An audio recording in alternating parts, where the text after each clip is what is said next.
మీకు పూర్తి వ్యతిరేకంగా అడిగినా పర్లేదా, లేకపోతే కొంచెం అనుకూలంగా అడగదా?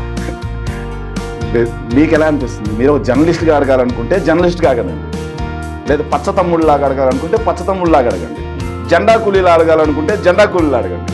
మీరు ఎలా అడిగితే వాళ్ళకి ఎలా సమాధానం చెప్తానో అలా సమాధానం. మీరు జర్నలిస్టులు అడిగారనుకోండి, యాజ్ ఎ జర్నలిస్ట్కి ఒక పార్టీ అధికార ప్రతినిధిగా ఏం చెప్పాలో అది చెప్తాను. లేదు మీరు పచ్చ తమ్ముళ్ళలాగా అడిగారనుకోండి, వాళ్ళకంటే సమాధానం చెప్తే అటు చెప్తాను. లేదు మా పవన్ కళ్యాణ్, మా అభిమాన నటుడు పవన్ కళ్యాణ్ యొక్క జెండా కూలీస్ అడుగుతారు ప్రశ్న, వాళ్ళు అడిగినట్టు అడిగారంటే వాళ్ళకి చెప్పినట్టుగా సమాధానం చెప్తాను.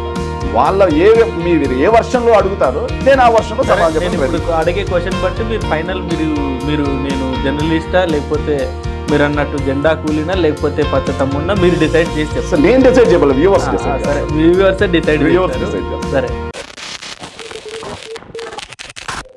ఈ వర్షన్ ఎలా ఉందంటే జగన్మోహన్ రెడ్డి గారు చేసిన ప్రతిదీ తప్పు, పవన్ కళ్యాణ్ పుణ్యాత్ముడు, చంద్రబాబు ధర్మాత్ముడు, అలా ఉంది మీ వర్షన్.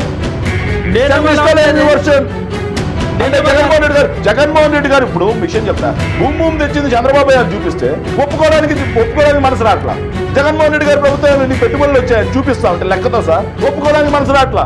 జగన్మోహన్ రెడ్డి గారి హయాంలో కేవలం ప్రభుత్వ రంగ సంస్థల్లోనే 2,36,000 శాశ్వత ఉద్యోగాలు ఇచ్చామయ్యా అంటే ఒప్పుకోవడానికి మనసు రాట్లా.